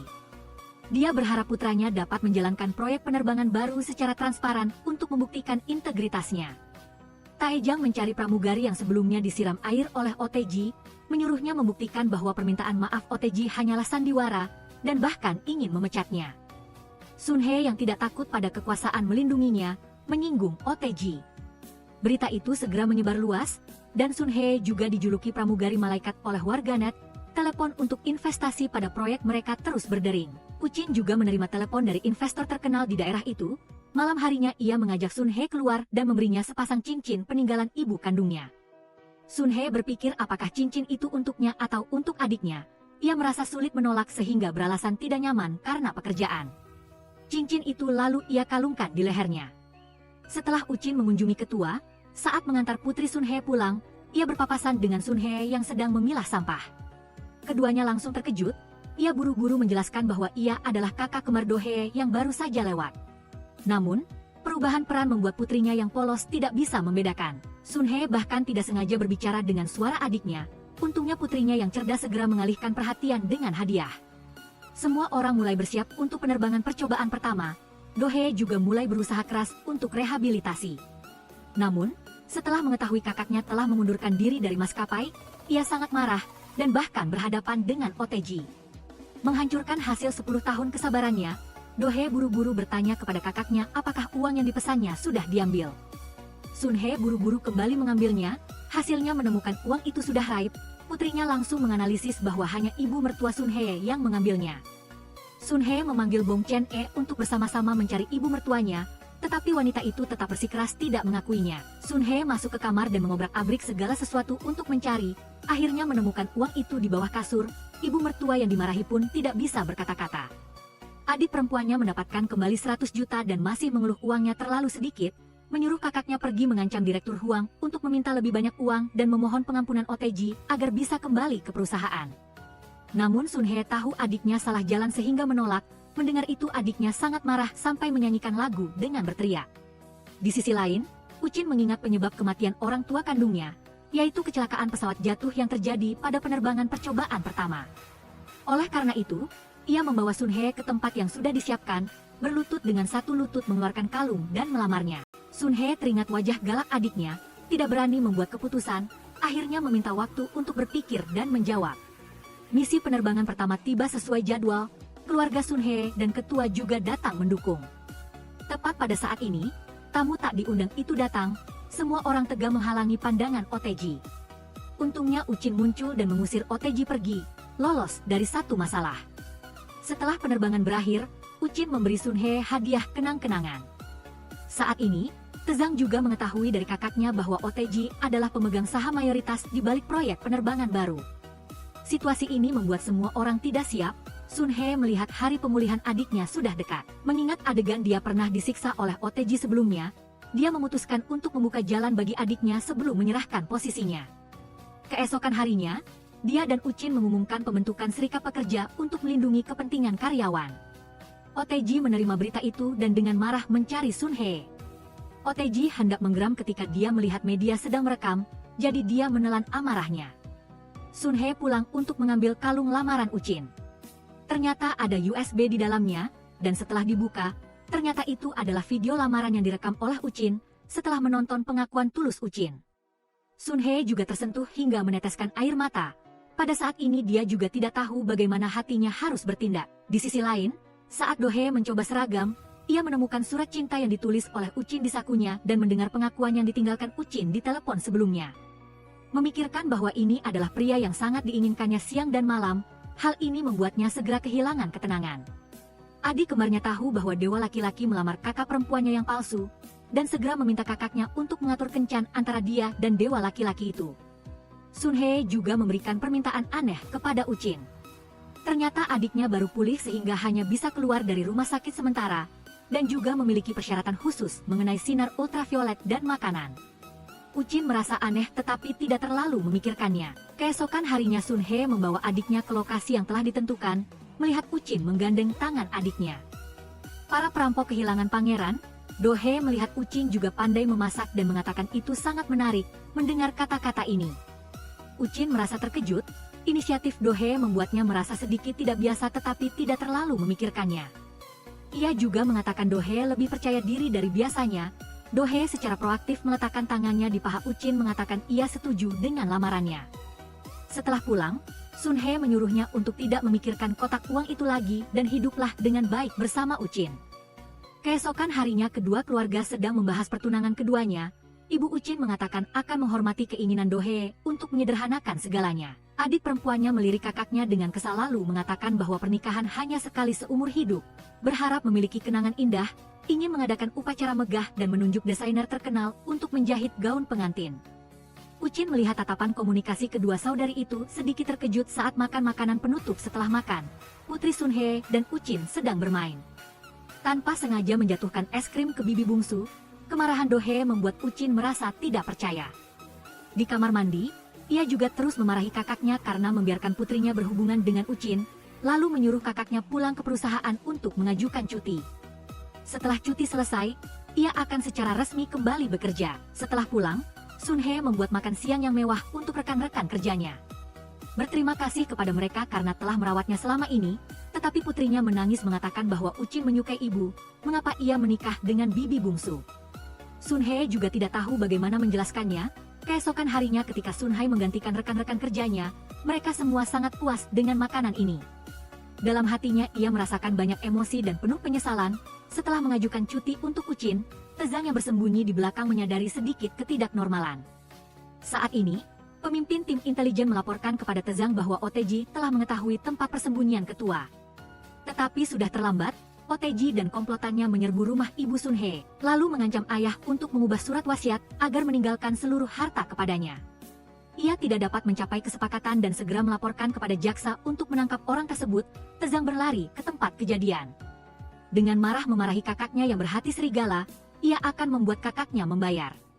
Uchin dan yang lainnya segera menggunakan koneksi mereka untuk mengumpulkan bukti membantu ketua lolos dari tuduhan, sementara di sisi lain, Do He mencari Direktur Howang dan menggunakan foto yang diambil dari layanan barang palsu rahasianya untuk mengancam meminta lebih banyak uang. Malam harinya ketika Uchin mengantar Sun He pulang, mendengar Sun He dengan sungguh-sungguh mengucapkan selamat tinggal padanya. Ia merasakan penyesalan yang tak terlukiskan. Ia bergegas memeluk Sun He dari belakang, mengatakan bahwa mereka jelas akan segera menikah. Mengapa aku masih merasa tidak nyaman? Sun He setelah mendengarkan diam-diam meneteskan air mata. Sun He kembali ke perannya sebagai ibu rumah tangga.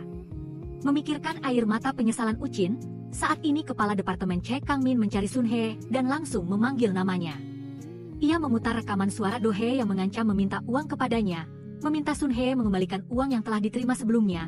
Jika tidak ia akan melaporkannya ke polisi. Memanfaatkan saat Sun He tidak memperhatikan, ia meletakkan alat penyadap di bawah meja dan di dalam tas. Keesokan harinya Sun He mencari adiknya.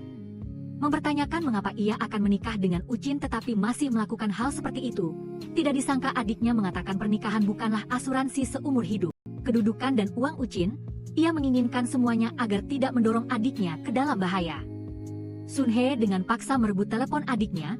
Keesokan harinya Uchin menelepon Do He, mengatakan sedang menunggunya di bawah rumah kakaknya. Sun He pun buru-buru menyamar sebagai adiknya untuk menemuinya. Uchin membawanya ke depan nisan orang tua kandungnya dan menceritakan tentang identitasnya kepada Sun He. Sun He merasa iba dengan keadaan Uchin yang menyedihkan. Uchin mengatakan justru tatapan baik hati Sun He, seperti itulah yang mengubah pandangan hidup melajangnya.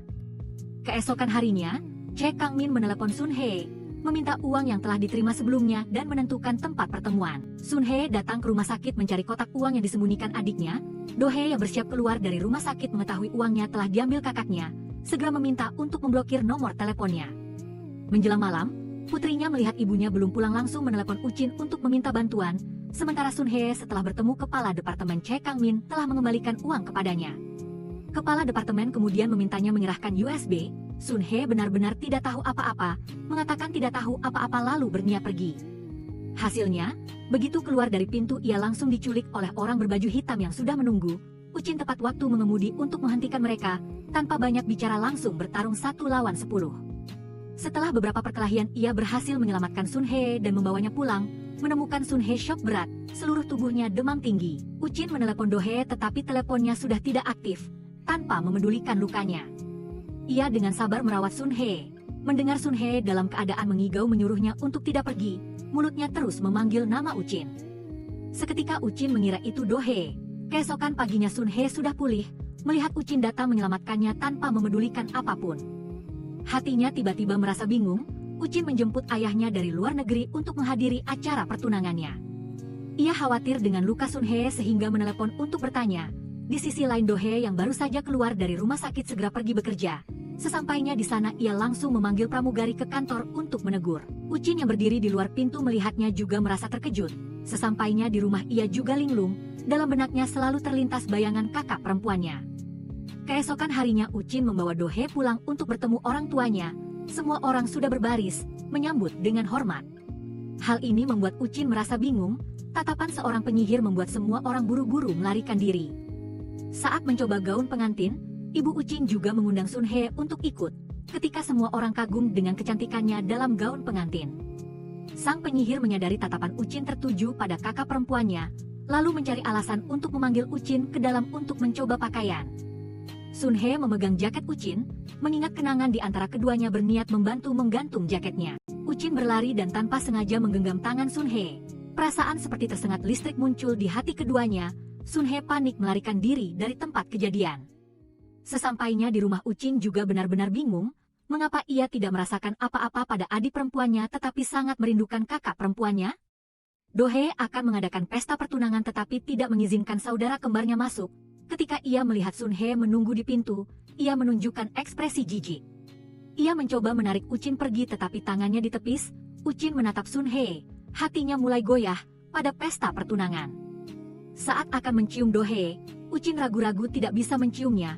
Do He melihat itu langsung maju dengan paksa. Oteji melihat ini dan pergi dengan marah. Begitu keluar ia melihat saudara kembar Do He, dan langsung sangat terkejut. Ia segera menyuruh orang untuk menyelidiki latar belakang mereka.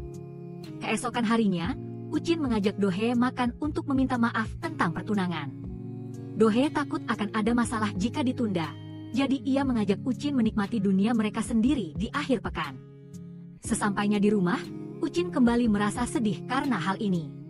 Sun He bersiap memulai bisnis mobil makanannya, melihat kalung dan USB yang diberikan Uchin saat melamarnya.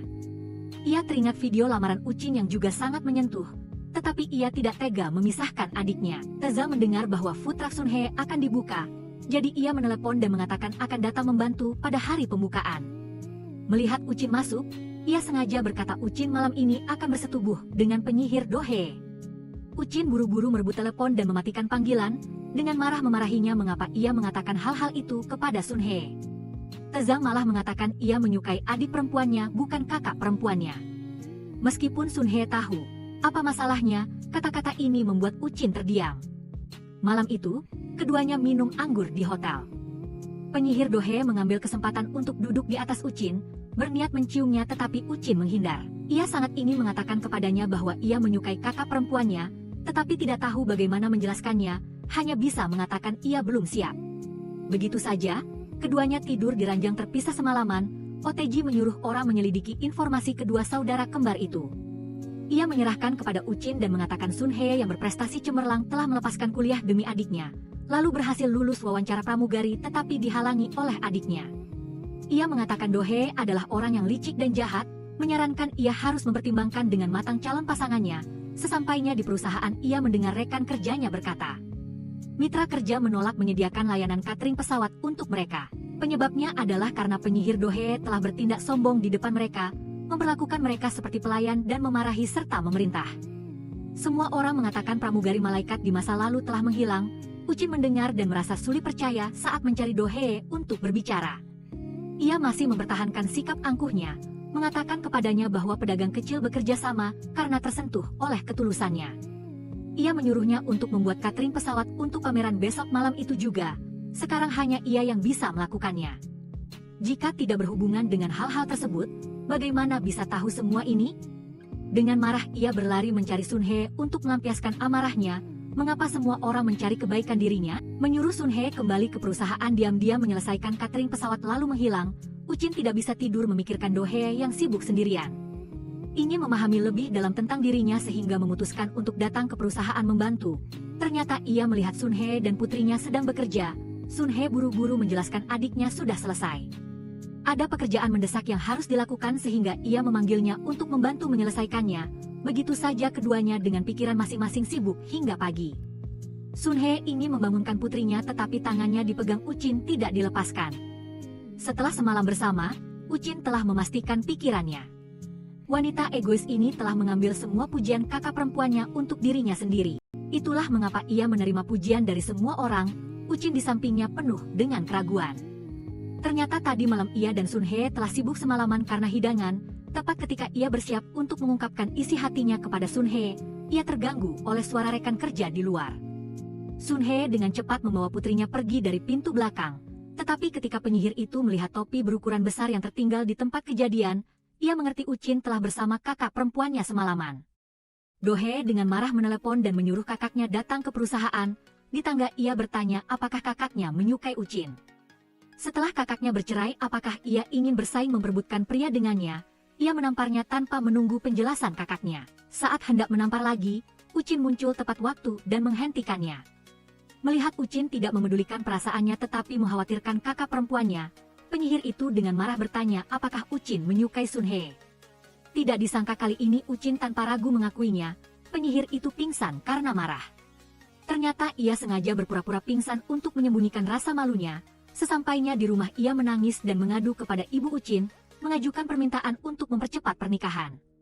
Untuk menguasai hati Uchin yang sedang bimbang, ayah Uchin yang mengetahui hal itu juga datang untuk mendidik Uchin, tetapi tidak dapat mengubah pikirannya. Uchin sendirian duduk hingga malam lalu mencari Sun He. Secara jujur mengungkapkan perasaannya kepada Sun He. Sun He merasa terharu sekaligus bingung harus berbuat apa. Saat itu Do He mulai berpura-pura sesak napas. Ibunya pun menceritakan situasinya kepada Sun He. Sun He merasa dirinya lah yang menyebabkan kondisi ini pada adiknya, mengatakan kepada ibunya bahwa ia akan memperjelas hubungannya dengan Uchin. Uchin sedang duduk di ruang tamu bersama putri Sun He menonton dongeng. Tanpa sengaja ia salah menekan remote TV, yang sedang tayang di TV adalah video lamarannya. Uchin penuh keraguan. Sun He keluar dengan cepat mematikan TV, menjelaskan bahwa adiknya telah menayangkannya di sini dan buru-buru berbohong bahwa ia akan menikah lagi dengan mantan suaminya Bong Chen Dae. Agar Uchin dan adiknya bisa bersama, Bong Chen Dae setelah mengikuti majikan Min Su Hien tidak memiliki hari yang baik. Melihat keduanya bertengkar terus-menerus, Bong Chen Dae tidak dapat menahannya lagi dan meledak, menyesal karena telah buta membuang istri yang baik. Malamnya ia membawa bunga mencari Sun He, memohon Sun He memaafkannya dan kembali bersama, maka seumur hidup tidak akan pernah mengkhianatinya lagi. Sun He mengatakan kepadanya bahwa ia sudah memiliki orang yang disukai. Di sisi lain, Chu Jae-bin diintimidasi oleh OTG hingga hancur. Kebetulan bertemu Bong Chen Dae yang gagal menikah lagi, keduanya dengan nasib yang sama kebetulan ingin berbagi cerita. Pagi-pagi keesokan harinya, Chu Jae-bin terbangun dan menemukan Bong Chen Dae tertidur pulas di sampingnya. Ternyata semalam keduanya mengeluh sambil mabuk berat. Chu Jae-bin buru-buru diam-diam mengenakan pakaian lalu pergi. Tidak lama kemudian Chu Jae-bin mengetahui dirinya hamil. Ia segera mencari ibu mertuanya yang cerewet untuk mendapatkan nomor telepon Bong Chen Dae, lalu mencari Bong Chen Dae mengatakan dirinya hamil, meskipun ia merasa aneh tetapi juga mengucapkan selamat kepadanya atas kelancaran persalinan. Sampai Chu Jae-bin menyebutkan kejadian malam itu mereka minum bersama hingga mabuk, barulah Bong Chen Dae tahu dirinya adalah ayah dari bayi itu. Keesokan harinya, Chu Jae-bin langsung datang ke rumah untuk berbicara terus terang dengan Min Soo-hyen. Min Soo-hyen dengan marah memarahi ia tidak tahu malu, melakukan tipu muslihat. Chu Jae-bin membalasnya bahwa ia adalah rubah tua bermuka tebal, dan bahkan memaksa ibu mertua yang cerewet untuk melayaninya selama masa nifas, memaksa Bong Chen Dae putus dengan majikannya dan bertanggung jawab atas bayinya. Sungguh kejahatan dibalas kejahatan, Bong Chen Dae yang hati nuraninya tergigit datang ke kuil untuk bertapa dan bertobat atas kesalahannya, sementara Chu Jae-bin meminta tunjangan PHK di perusahaan tetapi ditolak. Ia terpaksa sendirian datang ke gerbang perusahaan untuk berdemonstrasi. OTG melihatnya dan marah besar hendak bertindak. Beruntung ia dihentikan oleh orang banyak, jika tidak ia akan menjadi trending topik. Setelah kembali ke kantor ia langsung memukuli bawahannya. Setelah itu ia menyuruh orang menangkap Do Hye. Tanpa menunggu penyihir itu menjelaskan, ia langsung menampar 2 kali untuk melampiaskan amarahnya. Setelah itu ia mengambil tongkat bisbol. Satu sapuan horizontal membuat Do Hye jatuh ke tanah. Penyihir itu ketakutan setengah mati lalu mengkhianati Sun Hye. Mengungkap rahasia keduanya bertukar identitas, OTG mengetahui kebenaran itu lalu tertawa gila karena marah. Memikirkan dirinya adalah putri dari keluarga kaya raya tetapi ditipu oleh seorang bibi, penyihir itu dengan senang hati mengatakan akan terus setia kepada OTG, menyerahkan serikat pekerja dengan kedua tangan. Ia kembali mencari Sun Hye, memaksa kakaknya membawa putrinya ke luar negeri untuk menetap, mengatakan bahwa dengan begitu Uchin tidak akan memiliki pikiran lain. Dirinya juga bisa meredakan hubungannya dengan OTG. Sun Hye melihat adiknya masih terus tersesat tidak tahu bertobat, ia menolak permintaan adiknya, dan mengatakan akan membuat OTG menerima hukuman dari hukum. Keesokan harinya, Sun Hye sebagai ketua serikat pekerja, telah menyusun pernyataan tuduhan, secara terbuka mengekspos perilaku otokratis dan tiran OTG, lalu ia kembali mengenakan seragam pramugari. Berpura-pura menjadi adiknya untuk memberitahu semua karyawan agar menghadiri konferensi pers, Do Hye menerima pemberitahuan itu lalu segera mencari OTG untuk membuktikan dirinya tidak bersalah. Uchin datang ke lokasi kejadian merasa Do Hye yang dulu telah kembali. Saat ini OTG membawa sekelompok anak buahnya ke lokasi, langsung memerintahkan untuk menangkap Sun Hye. Uchin segera membawa Sun Hye bersembunyi di tangga darurat. Ia curiga Do Hye adalah kakak perempuannya yang menyamar, hendak membuka mulut untuk bertanya, tetapi dari atas terdengar suara orang. Ia buru-buru menyuruhnya melarikan diri. Sementara ia menahan para pengikut di belakang, Sun Hye setelah keluar bertemu Tezang yang datang menjemput. Setelah aman, Uchin menelepon Sun Hye tetapi tidak ada yang mengangkat. Ketika Uchin buru-buru datang ke food truck untuk bertanya, Sun Hye malah mengatakan bahwa ia selalu ada di sini berjualan, tidak pergi kemana-mana. Saat ini Do Hye telah berganti pakaian dan mengenakan jaket Uchin lalu datang. Menjelaskan kepada Uchin bahwa sebelumnya juga ada orang yang menyukainya, tetapi salah mengira identitasnya dengan kakak perempuannya. Ia juga mengatakan bahwa telah bersama orang tua Uchin memesan tanggal pernikahan minggu depan. Keesokan harinya serikat pekerja mengeluarkan pengumuman pembubaran serikat. Pemerakarsanya justru Do Hye. Semua orang heboh berdiskusi, merasa Do Hye hari ini dan kemarin seperti 2 orang yang berbeda.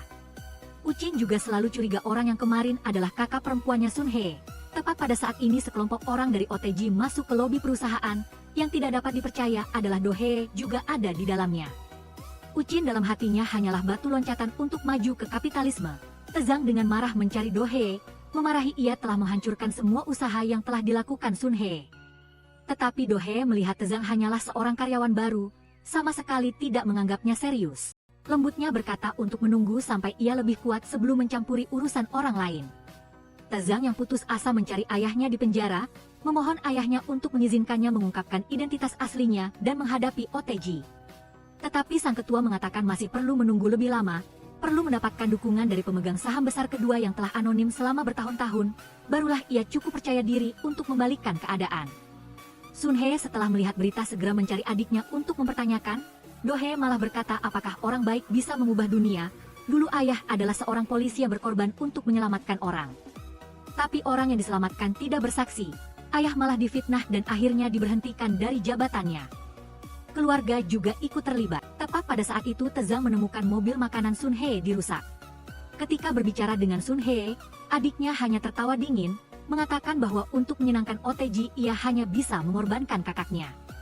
Sun Hye buru-buru kembali dan melihat lokasi kejadian yang berantakan, diam-diam bertekad akan membuat mereka membayar. Di sisi lain, Uchin melihat foto-foto kencan dengan Sun Hye, lalu memikirkan Do Hye yang akhir-akhir ini sering berubah suasana hati. Ia semakin yakin mereka bukan orang yang sama. Maka ia memutuskan untuk menguji Do Hye sedikit, mengundangnya ke rumah untuk bertemu, sengaja mengenakan pakaian pasangan dari kencan pertama dan menanyakan pendapatnya tentang gaya berpakaiannya. Do Hye mengatakan pakaian ini tidak cocok dengan auranya. Selanjutnya Uchin memutar lagu cinta yang dulu pernah ia nyanyikan untuk Sun Hye.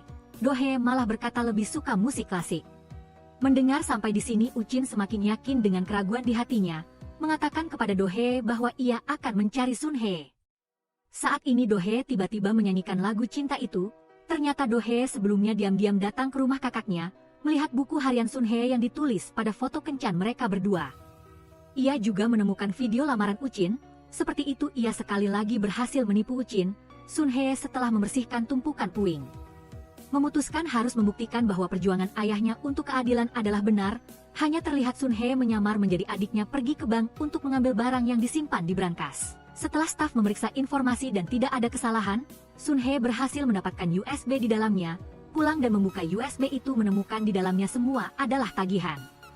Merekam video dan foto transaksi pribadi kepala Departemen Che Kang Min dan orang lain, ternyata adiknya menggunakan ini untuk mengancam mereka meminta uang. Saat ini Do Hye juga kebetulan datang ke brankas untuk mengambil barang, tetapi staf bank dengan wajah bingung berkata bukankah Anda baru saja datang mengambilnya?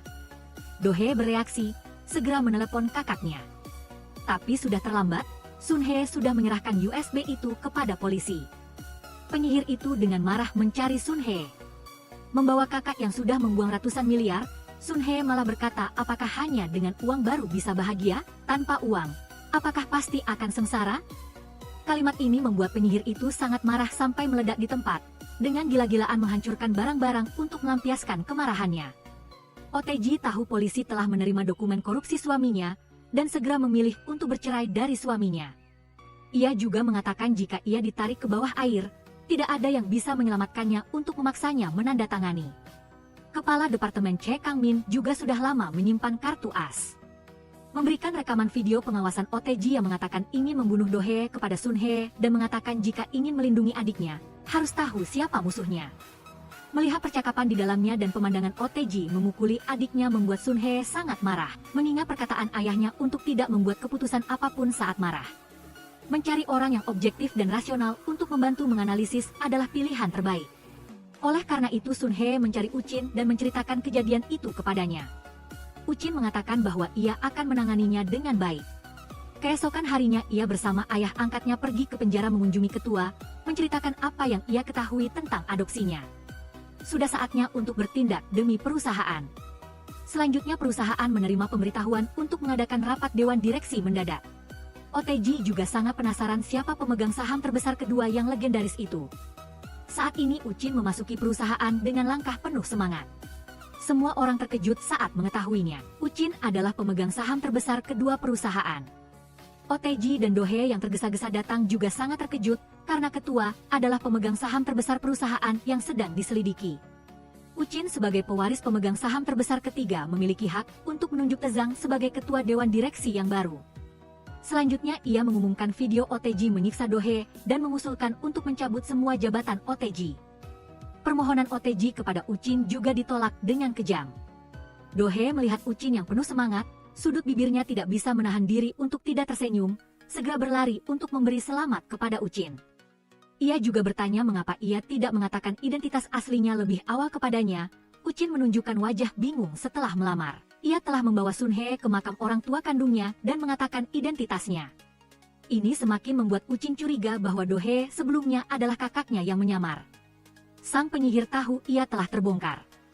Ia mencari ibu Uchin untuk mengadukan, mengatakan bahwa orang yang membuat Uchin goyah adalah kakaknya. Ia juga mengatakan bahwa kakaknya karena sudah bercerai, mungkin membutuhkan kehangatan sehingga ia melekat pada Uchin. Hal ini membuat ibu Uchin marah sampai langsung mencari Sun Hye untuk berbicara. Berharap Sun Hye bisa melepaskan Uchin secara sukarela agar Uchin bisa memiliki kehidupan yang bahagia. Setelah Sun Hye mendengarnya, air mata kesedihan mengalir. Saat sedang linglung berjalan pulang, ia dihentikan oleh Tezang. Ia membawa bunga untuk menyatakan cinta kepada Sun He, mengatakan bahwa sekarang ia bisa membahagiakannya. Tapi Sun He tetap menolak, mengatakan bahwa ia sudah memiliki orang yang disukai. Ketika Tezang bertanya apakah itu Ucin, Sun He juga diam tidak mengatakan apa-apa. Do He dari kejauhan kebetulan melihat pemandangan ini. Sesampainya di rumah, ia langsung mempertanyakan kakaknya, apakah ia adalah jelmaan rubah yang suka merayu pria kaya? Selesai bicara, ia langsung menampar wajah kakaknya, menyuruhnya menjauhi Ucin. Sun He tidak tahan lagi, akhirnya melawan. Kakak perempuan yang baik hati itu masih berhati lembut, memutuskan untuk mundur. Tapi Do He berkata ia dan Ucin sudah lama bermalam bersama, menyuruh kakaknya menyerah. Mendengar ini Sun He sangat sedih. Ucin menyelidiki hasil pemeriksaan kesehatan Do He dan yang sebelumnya bukan orang yang sama. Jadi ia menelepon Sun He meminta bantuannya. Selanjutnya ia mengulang proses memasak yang Sun He ajarkan padanya sebelumnya, membuatnya teringat kembali tapi malah mendapat jawaban tanpa emosi. Ucin tidak menyerah, mengeluarkan setumpuk bir soju, meniru cara Sun He meracik minuman, mengatakan bahwa ia tidak menderita amnesia karena alkohol jadi bisa minum sepuasnya. Ucin melihat ia tidak goyah lalu mengatakan isi hatinya tentang ia. Berkata pun Sun He mulutnya tidak mengakui menyamar sebagai adiknya. Tapi mata baik hatinya tidak bisa menipu siapapun. Sun He melihat akan terbongkar langsung buru-buru kabur tapi ditarik oleh Ucin. Tepat saat akan mencium ia didorong oleh Sun He, mengatakan bahwa karena ia sudah memiliki hubungan suami istri dengan adiknya, mengapa masih menggodanya. Setelah itu meninggalkan Ucin dengan wajah bingung. Di sisi ini ketua dinyatakan tidak bersalah dan dibebaskan. Ketua menyatakan rasa terima kasih kepada semua orang. Juga merasa puas dengan penampilan putranya. Pulang menunggu putrinya pulang, mengatakan akan memaafkan putrinya dan menyuruhnya berhenti. OTG dengan angkuh menyuruh pengawalnya mengusir ayahnya keluar. Hasilnya malah ia dilempar keluar rumah oleh pengawalnya. Di sisi lain, pasangan yang kehilangan segalanya itu tidak bisa tenang. Ia mencari tuan muda kaya yang sudah lama mendambakan Do He, mengatakan bahwa ia akan mengajak saudara kembar Do He juga, mengundang mereka untuk menikmati pesta gila kali ini. Keduanya saling memandang dan dengan senang hati menerima. Ucin sampai di rumah masih tidak bisa melupakan Sun He, tapi tanggal pernikahan yang sudah ditetapkan hanya bisa dilaksanakan sesuai jadwal. Putrinya berkata kepada ibunya bahwa paman Ucin terlihat tidak bahagia sama sekali. Sun He mendengar itu hatinya sangat tidak nyaman tapi tidak bisa berkata apa-apa. Di pesta pernikahan Ucin selalu dalam keadaan linglung, membiarkan Do He sendiri berpose untuk foto. Saat ini dua polisi berpakaian preman masuk, mengarah langsung Do He untuk ikut mereka ke kantor polisi untuk berkoordinasi dalam penyelidikan. Pernikahan pun terpaksa dibatalkan. Sun He menerima kabar itu segera pergi ke kantor polisi untuk mencari tahu situasinya. Mengetahui Do He melanggar hukum penerbangan dan bisa dihukum, sang kakak perempuan yang baik hati itu merasa tergerak, mengakui kesalahannya dan mengatakan akan menggantikan adiknya masuk penjara. Tapi Do He malah berpikir jika kakaknya menanggung kejahatan untuknya, itu berarti orang yang berkencan dengan Ucin sebelumnya adalah kakaknya. Ia bersikeras tidak setuju kakaknya merebut kesempatan menjadi menantu keluarga konglomerat. Sesampainya di perusahaan, Ucin segera mengadakan rapat. Diperintahkan staf internal untuk menyelidiki semua aliran dana perusahaan untuk menyelidiki korupsi secara menyeluruh. Asalkan ditemukan bukti kejahatan pasangan OTG, kecurigaan terhadap Do He bisa dihilangkan. Tezang juga menemukan komputer usang yang digunakan ketua 10 tahun lalu. Setelah menyalakan komputer, ia menemukan rahasia yang mengejutkan.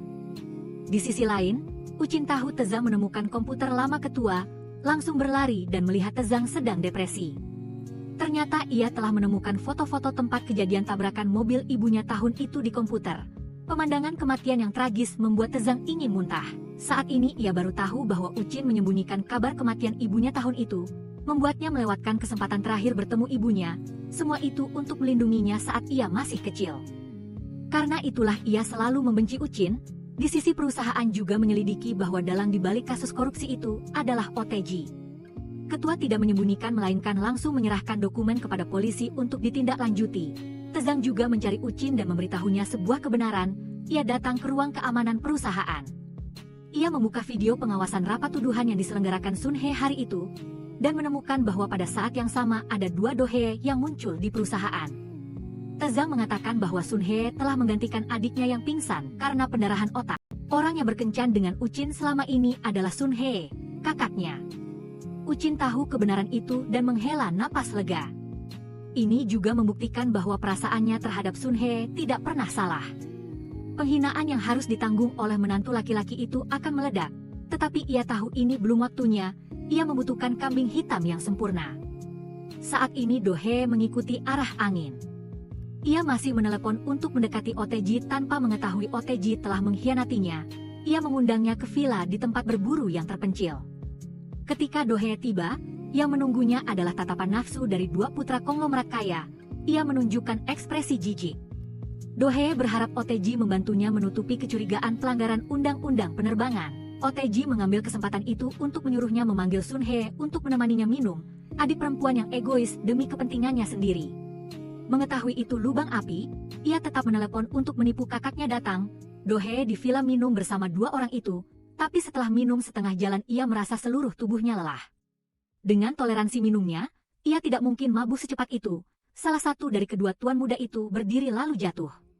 Semua orang menyadari ada sesuatu yang tidak beres. OTG lalu memberitahu mereka bahwa minuman itu sudah dicampur obat. Ia juga mengatakan akan membakar tempat ini setelah Sun Hye datang agar mereka masuk neraka.